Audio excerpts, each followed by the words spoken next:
ዛሬ የምናወራው ብዙዎቻችን የምናውቀው ቢያንስ የትም ዓለም ብንኖር ቢያንስ አንድ የሰምተነው የምናውቀው ስቶር ያ ስቶር ዋልማርት ይባላል። ዋልማርት it's a huge multi-billion dollar franchise። ለነሱ አይነት ነገር እንዴት ቢልድ ማድረግ እንችላለን የሚለውን በእነሱ ታሪክ እየሰማን ከነሱ እየተማረን እኛም ለራሳችን እንዴት መጠቀም እንችላለን የሚለውን እናያለን። ከዚህም በኋላ ሜሮን ታብራራለች ያለውን ነገር። ላይክ፣ ፎሎ እና ሰብስክራይብ አድርጉ የምትወዱት ከሆነ ቻው። ሰላም እንዴት ናችሁ? ዛሬ ስለ አንድ ግዙፍ ኩባንያ እናወራለን። በዓለም ላይ ካሉ ትልልቅ ቀጣሪዎች አንዱ ነው። በሺዎች የሚቆጠሩ መደብሮች ያሉትና የብዙዎቹን የግብይት ልምዶች የቀየረ ነው። እየተነጋገርን ያለ ነው ስለ ዋልማርት። ይህ ግዙፍ ድርጅት የተጀመረው በዋል ስትሪት የንግድ ቤቶች ውስጥ አልነበረም። የተጀመረው በአንድ ቀላል ሰው ህልም ነው። ይህ ታሪክ የገንዘብ አይደለም፣ የሰው ልጅ ጽናት እና ብልሃት ታሪክ ነው። ዋልማርት እንዴት ከትንሽ የአርካንሳስ ከተማ ተነስቶ ዓለም ላይ እንደተስፋፋ እናያለን።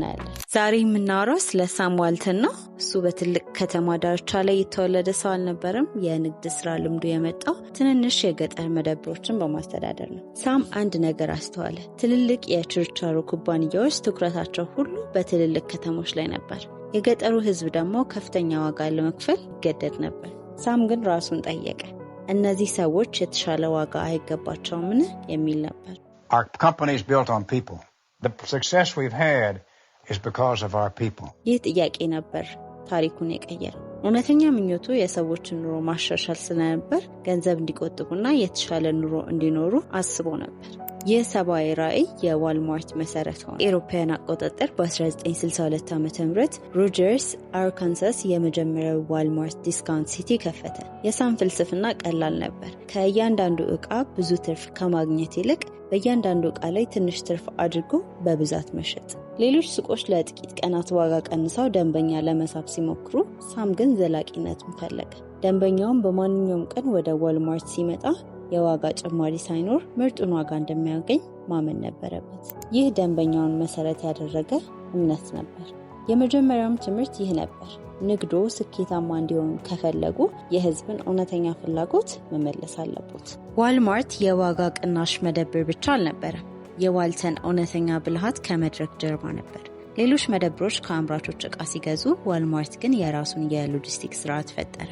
ግዙፍ የማሰራጫ ማዕከሎች ዲስትሪቢዩሽን ሴንተርስ ገንብቶ የራሱን የጭነት መኪናዎች ተጠቅሞ ዕቃዎችን በመደብሮች መካከል ያዘዋውር ነበር።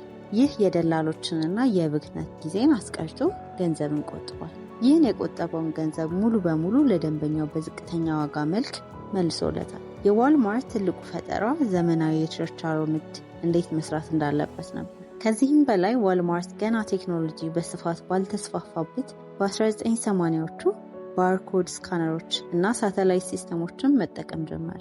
የትኛው ዕቃ መቼ እንደተሸጠ በቅጽበት ያውቅ ነበር። ይህ ዋልማርት ሁልጊዜ በትክክለኛው ጊዜ፣ ትክክለኛው ቦታ፣ ትክክለኛውን ዕቃ እንዲይዝ ረድቶታል። ነገር ግን በ21ኛው ክፍለ ዘመን ዋልማርት ከጠበቀው ፈተና ጋር ተጋፈጠ። ኢኮሜርስ አማዞን መጣ። ብዙ ሰዎች የዋልማርት ዘመን አልፏል ብለው አሰቡ። ዋልማርት ግን እጁን አልሰጠም። ግዙፍ የሆነውን አካላዊ ሱቁ ኔትወርክን ወደ ጥንካሬው ቀይረው። ስልቱ ቀላል ነበር። በኦንላይን ይዘዙ፣ በሱቅ ውስጥ ይውሰዱ የሚል ነበር። ወይም ደግሞ በአቅራቢያው ካለው ሱቅ በፍጥነት ይላክሎታል። ዛሬ ዋልማርት ባለ ብዙ ቻናል ወይም ኦምኒ ቻናል መሪ ነው። በየሰፈሩ ያሉ ሱቆችን እንደ አነስተኛ የማከፋፈያ ማዕከሎች ይጠቀማል። ይህ ያረጀው የሎጂስቲክ ብልሃት ከዘመናዊ ቴክኖሎጂ ጋር ተዳምሮ አሁንም ዋልማርት ከማንም ጋር ተወዳዳሪ ያደርገዋል። You can always tell a cowgirl by her clothes. You can always find the kitchen with your nose. You can always count on certain things, and Walmart's one of those. ለንግድና ለህይወት የምንማራቸው ትምህርቶች ከዋልማርት ታሪክ። አንደኛ፣ ጽናትና ትኩረት።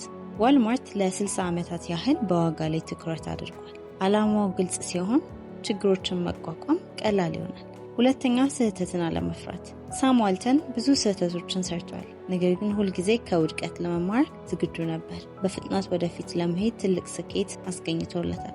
ሶስተኛ፣ በሰዎች ላይ ኢንቨስት ማድረግ፣ ማመንና በትርፍ መካፈል። ይህ ጠንካራ የኮርፖሬት ባህልን ይገነባል።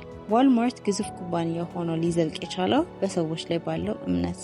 ዋልማርት የዓለም ትልቅ የችርቻሮ ኩባንያ ሊሆን ይችላል፣ ግን ታሪኩ መሰረቱ ስለ ቁጠባ፣ ብልህነትና ትህትና ታሪክ ነው። የአንድ ሰው ራዕይ በሚሊዮኖች የሚቆጠሩ ሰዎችን ኑሮ እንዴት ሊለውጥ እንደሚችል አይተናል። ሳሙኤልተን ለኛ ያስተማረን ትልቅ ትምህርት ይሄ ነው። ላዳመጣችሁን እናመሰግናለን። እንደዚህ አይነት ሀሳብ እንዲደርሳችሁ ከፈለጋችሁ ቻናላችንን ሼር፣ ላይክ፣ ሰብስክራይብ ማድረግ አይርሱ።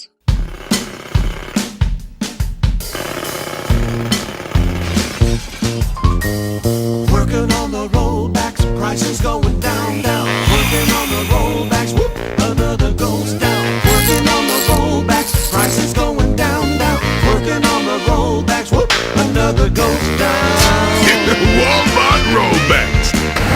Working hard to save you even more. Working always.